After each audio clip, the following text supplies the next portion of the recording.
We are back. We are back for another episode of Relationship Topia. All things relationships, relationship with God, the Creator, relationship with self, and relationship with others. All of those are very, very, very, very vital for our well being, our thriving, our success, and all the things. So we're excited about tonight's episode, Jill. Yes, True. we are. Oh my God, we're gonna be talking about love, y'all. Yeah. In a different way, right? We've hmm talked about love and things of that nature in the past, but this is more so from the perspective of when a woman loves a man. And we'll have a few, episodes that are going to bring all this together. But tonight we more so wanted to talk about what that looks like when a woman truly loves a man. And of course, you all know that we are pro marriage, of course. So you might not be in a marriage relationship, but you may be in a romantic relationship or desiring to be in a romantic relationship. And really trying to figure out and navigate through this love, the love languages, or how to express your love toward your mate. You may have had some issues in the past with relationships, and you may have questioned, the love being received or the love given, and things of that nature. And like we always say, this may not be directly for you, but I guarantee you that this conversation indirectly impacts somebody that you know. So we're going to get right. We're going to get started. With that, make sure you share and subscribe if you're watching this wherever channel you're on. Make sure you subscribe to that. Make sure you share this with others so we can continue the conversation. And on to the topic for today.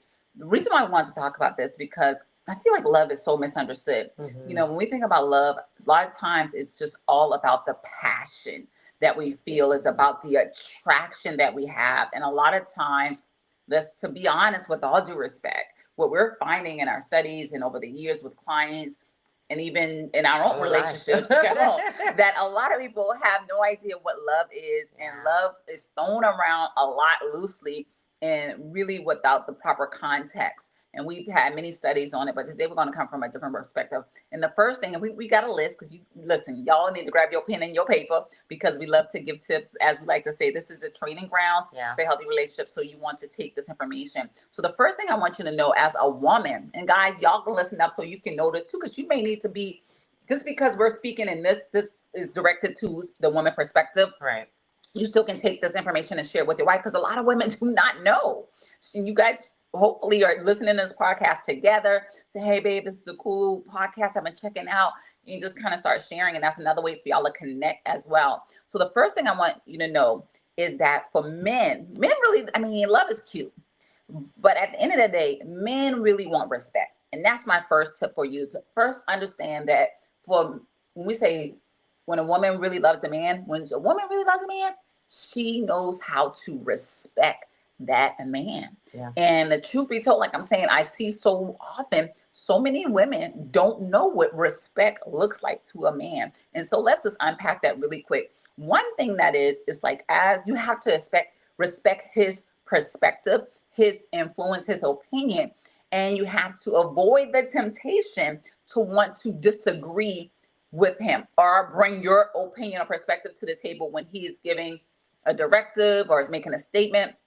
A lot of times as women, especially, come on, all my alpha women, where are you out there in this land? Like, it's so tempting to want to share, to be helpful, to bring your perspective, bring your opinion. And a lot of times you end up in a space of disagreeableness. And disagreeableness is not cute and it's not attractive. I'm not saying not have an opinion. I'm not saying allow this person just to run over you. But what I am saying is, if a man is saying whatever, then you get to respect his opinion and position. And it may not be an added value in you bringing an alternative perspective or what you think about it. It just may not be beneficial. So I'm not saying never do it, but I am saying when you do it, make sure, I would do it sparingly. And just allow him to say whatever, even if it's as simple as he already knows what way to go. You're trying to say, oh, no, babe, I know a shortcut. Oh, babe, no, turn left, turn, oh, park here, park there. Like, directing him every girl, we be having so many opinions. Oh, my God. And bless our heart, because a lot of times it's really just genuinely wanting to be helpful, but you come across as parental. Yes. And the man, I mean, even though yes, it's great when a man loves his mother and have a great relationship with his mother, he don't want to be seen with his mother. Absolutely. And he don't want to be dating his mom. Right. And so we got to learn how to fall back and be in that posture of respecting him. And even, and this gets to a big controversial topic. I'm gonna let Tro get to the second point, but this gets to a bigger thing too, is even with the vision of maybe where he wants to live or move or whatever that case is, he may decide, oh, we need to move XYZ, or oh, we need to do XYZ. I believe, this is my opinion, Tro may have a different opinion. I believe that he's the leader, he's setting the tone, and as women, we get to submit to that. And if you don't want to submit to that, well, hopefully you guys talk about it before you even get into a deep relationship that you're kind of with him. But yeah, that's all I'm saying. That's my 2 cents. Again, some other people will argue differently. They say, oh, you don't have to follow him. You don't have to, maybe you have a vision.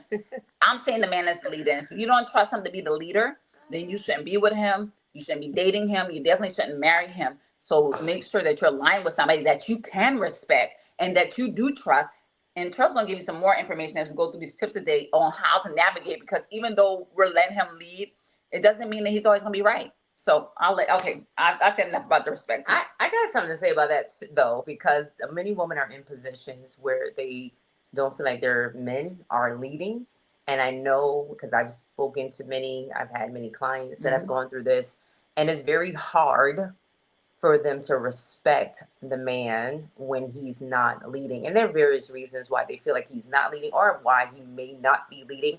Some of that can be because he has not received that respect in the past. So that's why it's so important to, as women talking to you all, that we continue on our healing journey to see how we're showing up in that marriage relationship. You may be taking after some characteristics of your mom or your grandmother, and they may have been in positions where they have not respected their men.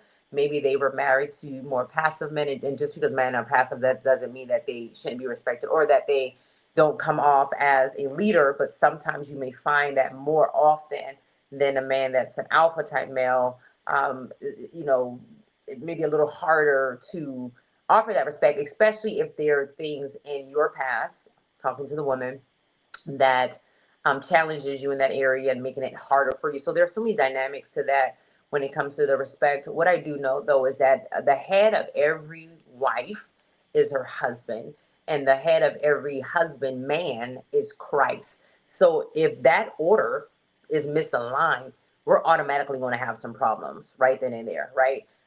There are automatically going to be challenges that are going to be extremely hard and difficult to navigate through because you don't respect the order.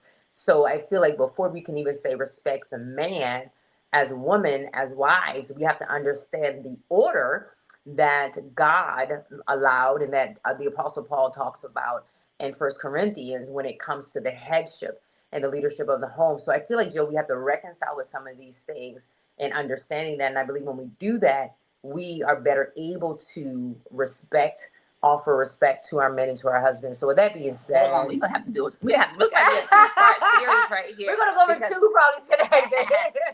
let me say this real quick, because the truth of the matter is we know that a lot of times, if you married somebody or you with somebody that is not super spiritual, or then that's just don't have a strong relationship with the Lord. Right. Or you may have a stronger relationship with God. You have to reconcile that. Yeah. And so I would say to that is, one, you need to find out if this is a man of character and if he's a man of principle. Yeah. Because if he ain't locked in with God, he's not a man of character, he's not a man of principle, you definitely gonna have some problems. Now, I would say, this is just my opinion to try to support you in your situation, because it's like some things you're already in. And just because they're not there don't mean, you don't have to respect him. Right. Because the word says, or I'm not even gonna say the word says, let me take that back. My understanding of it is, even if your man is not all saved, like super Christian, even if he's not saved, as long as he's not leading you away from Christ, you still are required to follow him. Absolutely. So that's just, it's really not an excuse. But like I said, if you're in a dating stage and all of that, you need to evaluate, is he a man of character? Does he live a principled life? Because I've seen some men that are not super spiritual and saved, but they're high men of high Principle. character and high Yeah. principle. Yeah. And so, but they still, have their faith base, but it may not just be as strong as yours or whatever Right. the case. So all these things you have to weigh. But if you got a man and don't have the faith base, don't have character and principle, then we got a problem. Right. There's some challenge. You guys are going to get a lot of roadblocks there. And you have to decide if that's what you want to do. You have to decide if you're going to be willing to endure in that type of marriage relationship. You have to decide what you're willing to, I don't want to say tolerate, but what you're willing to deal with, I guess, right? And what that's going to look like. You can't get so caught up on looks and how much money he makes and all these external things that many people get caught up in. You forget to look at his core values, his core principles, and things of that nature. I wanted to say one other thing about the spirituality. Oh, okay. Yeah, so you're absolutely correct, right? So even if he's not saved or has a relationship with the Lord like you do, you have an opportunity as a saved woman to sanctify or to save your husband, more or less. And one of the versions of the Bible says you actually have the opportunity to save your husband. We know God can only do the saving, but just by your character, your conduct, you showing him respect, that can be a light source, and an influence for him in knowing the God that you serve. So just imagine for a minute, you're a woman of God, and you have a husband that may not be in the same level you are, and you totally disrespect him. First of all, that's not demonstrating the character of Christ, right? That's not demonstrating the fruit of the Spirit. That's not, you're not acting godly. So all of those things will definitely prevent or cause a roadblock in that marriage relationship, and it will create a barrier in you being able to respect him, because now you're looking at him as a heathen.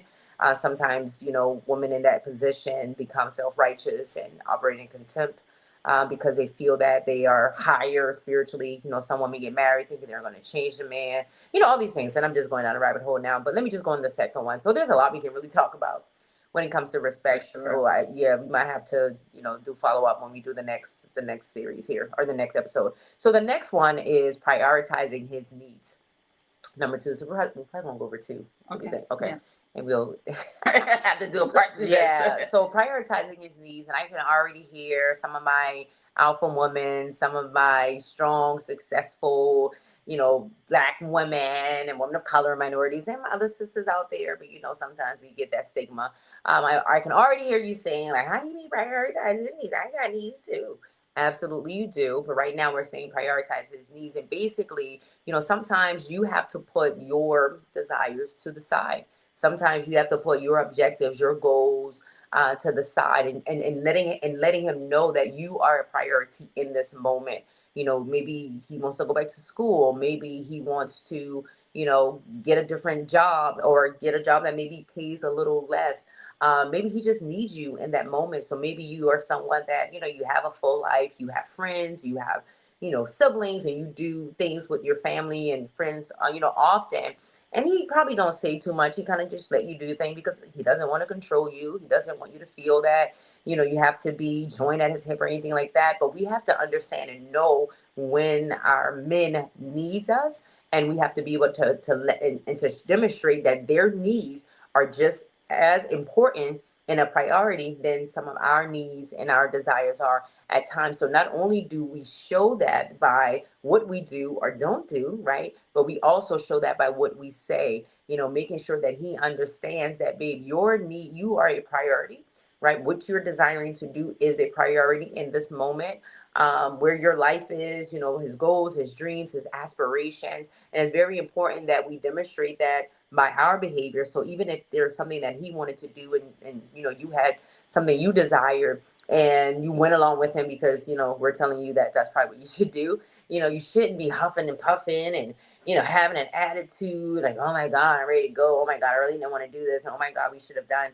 something different. Let's just say even during the holidays, right? Sometimes families trade off. You may go to his family house for Thanksgiving, you may go to your family for Christmas, you may do something different for New Year's or something of that nature. That he really, really, really loves Christmas. Like, that's his holiday. That's been his holiday growing up. That's something him and his family really, celebrated in a different way. They had their traditions and all the things, but you and your family, you celebrated, but it wasn't a big deal. So like this, it means a lot to him. He really looks forward to this holiday and things of that nature. But this year, you wanted to do something different. I feel that you go along with him and prioritize and let him know, like, babe, we can go to your family house and we can do this, but next year I would really want us to do something different, especially if you really didn't have any solid plans and it was just kind of an expectation that that's something that you do every year and you really didn't talk about it, but you were probably on Facebook or social media and you saw, a message from one of the influencers saying that you don't have to follow along with him and all the things, how we get sometimes, or maybe you're just in your own feelings and just feeling like, what, I'm tired of doing what he wants to do. I'm tired of going, and that's because that's what it seems. That really isn't the case for most people, but unfortunately, that's what it seems. And I'm going to say that's what the enemy wants you to think as well, because he wants to plant things in your mind to cause division, discord. We have to understand that his role and his main objective is to steal, kill, and destroy. So if he can make you feel that your husband is not prioritizing you, your man is not prioritizing you, all he thinks about is his family, he wants to do what his family wants to do, and he doesn't care about what you want to do. If he can plant those thoughts in your mind, toxicity, negativity, and your mind, then they come to fruition, right? And you start feeling it, and then you start saying it. Your physical posture starts behaving like it, and things of that nature. So you want to be able to shut those things down. So anyway, going back to the scenario, let's say that you're going to his family house for that Christmas, but you really wanted to do something different. You guys really didn't talk about it, really didn't have that conversation, because again, it was an expectation from 5 years before. That's what you always did. Go with him, be kind, and want to be there, not just going along with him, but, reconcile with your feelings, go through whatever you need to go through with, let him know, like, babe, absolutely, we can go to your families. However, next year, I really want us to possibly look at doing something different, going to my family's house, or doing something entirely different and starting our own traditions, maybe going out of the country, maybe going on a cruise or something of that nature. And I always say, Jill, if your man is a reasonable, considerate, level-headed man, he's going to go along with that, right? Sure. If he loves you, he cares about what you want, and he should. Right, as he should. He's going to say, you know what, babe, and he's going to think about, oh man, we really did go to my family house for the last 5 years. I really didn't even think about it. This is just something I wanted to do it as a lead. And that's what men do. They're leaders. They problem solve. They work out details. Most men initiate. Most men in those that operate in that type of alpha space, they're planners. They plan what the family does. They plan date nights. They plan vacations. Everything is planned out. So because they have vision, right, for everything.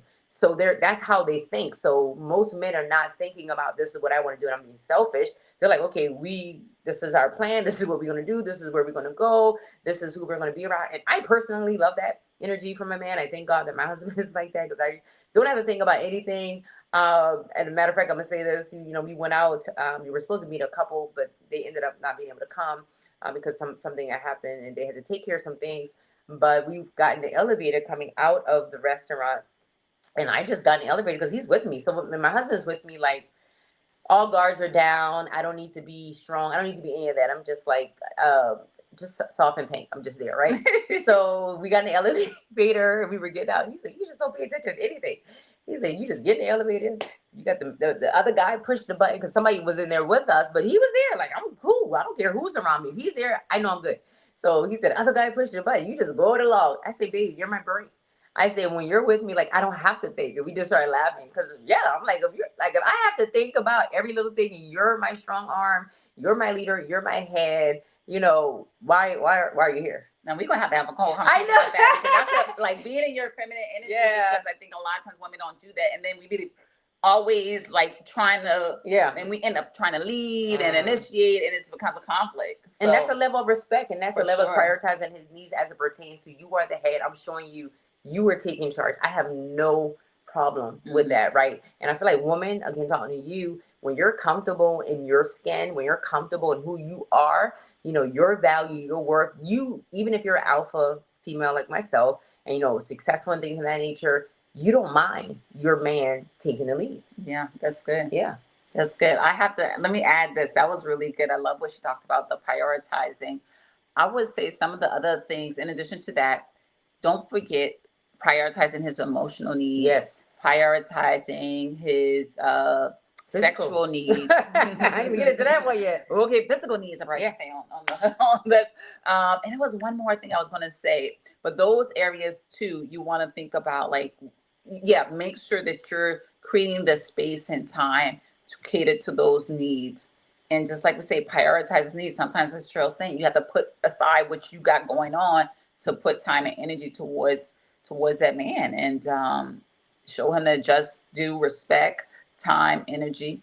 As the Nemesis amazed me how many times people want to be in relationships, but people don't want to make time for it. They want to invest energy. Right. If you, because even in the beginning, I don't remember what we said, but you was like, oh, what if people are like, oh no, that's too much. I'm like, well, they all need to be in a relationship. Yeah. Like if you're not willing to put aside some of your selfish desires, or your, you're gonna come to a relationship with a bucket talking about what can I get. Right. You're not ready. You're not ready for a relationship. Right. You need to be coming to give and coming to pour and coming to nurture and coming from that posture. Right. So, and if both people are doing that, and that's the thing, because we're talking to women tonight, but that doesn't mean that it excludes men coming in that same way, right? So I often say when both people are submitting, when both people are willing to give, then it's always full. And we're assuming we're talking to women, but I believe, and we know men do listen to this, and I think men will want to know too, because they want to know, well, what sign should I be looking for to know this woman? She keeps saying she loves me. Well, what does that mean? Yeah. And so I believe a lot of men are going to be attracted to this topic because they also want to know, yeah, well, what does it look like when a woman's saying, oh, she loves me, she loves me, she loves me? What does that look like? Yeah. And like I said, to use this as a conversation piece with their woman to open that door and educate. Because like I said, this is the training ground for healthy relationships. So I want to add something to the physical needs, meaning his physical needs, because I'm going to say the Bible says, because it does. And But the Bible says, that neither one should withhold from the other person. Come on. And if you do withhold, it should only be for a short period of time, and it should be an agreeable period of time, so that Satan will not come and tempt you and cause other things in the marriage relationship. Men, your body belongs to your wife. Wife, your body belongs to your husband. And both are to do their spiritual duty and to do their marital duty. And marital duty does include, but not just sex, right? So you have to make sure that you are prioritizing each other physical needs in that marital relationship. Sure. And not getting into your feelings. And I know that men withhold too, but the majority of the time, statistic wise, is the woman withholding for various reasons, feeling like she's not loved, feeling like she's not valued, unattractiveness, hormonal issues. There's a variety of things. I don't even want to start naming them because I could not name one, and somebody might say, well, it's not that. It's a variety of reasons, and mistrust, infidelity. We can go down a list of what it may or may not be. But at the end of the day, we should make sure that that is definitely a priority, because that's an important aspect of the marital relationship and keeping the marriage strong. So if you did not know, every time you have sex with your spouse, right, you're exchanging, like you're becoming closer. And that's one of the reasons why the enemy wants to cause division even in that space, because if you're not connecting in that regard, think about when you have sex with your spouse. Yeah. It's a very emotional time. It's a very intimate time. You say things that you probably don't ever say. You're very open, very vulnerable with that individual, right? So the enemy can take that away. He can take that connection and that intimacy away from the marriage. You become distance. Statistics says when you have sex and more intimate with your spouse, the closer you are. And when you're not, the further apart you get away, because you're not touching, you're not, in that type of connection and bonding and things of that nature. So we want to be mindful of that. And again, I know, even people that are aging and things that are going on with your body, you definitely want to find alternative ways and things to do. And I'm not talking about bringing a third person in. I'm not talking about sex toys and anything of that nature. I'm not shaming anybody or judging anybody. That's not what I'm talking about. But just get creative in the bedroom between you and your spouse without bringing any third parties, third elements, or anything of that nature. I have we'll talk about that one day. I have my whole theory behind, allowing outside and external influences, rather by way of toys and or people, into the marriage relationship, and I have scripture to back it up. So that's all I think tonight. All right. Today. So we're going to continue the conversation. We have at least 5 things we want to share. Today we went over just 2, and we will continue the conversation on next week. And after we do when a woman loves a man, we definitely want to talk about when a man loves a woman. What does that look like? Because listen, we're going to be equipped out here. Absolutely. And these relationship streets. Okay. So relationship streets. Yeah.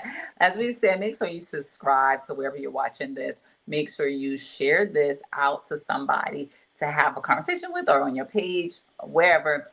Just get the message out. We challenge you to share it with at least 2 places or with 2 other people just to spread the word. So until next time. Oh, I have two announcements. Get plugged into my devotional on YouVersion app. So I have a new devotional coming out January 6th, and it's talking about how women can influence their unsaved husbands through discipleship. So you definitely want to make sure you get plugged into my page.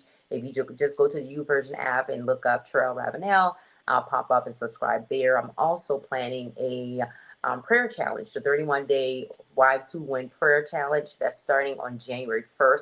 So I'll make sure I put the link for my YouVersion and also the link for the prayer challenge so you can register. It's absolutely free, but I just need to get an idea of who's going to be in the building for those 31 days.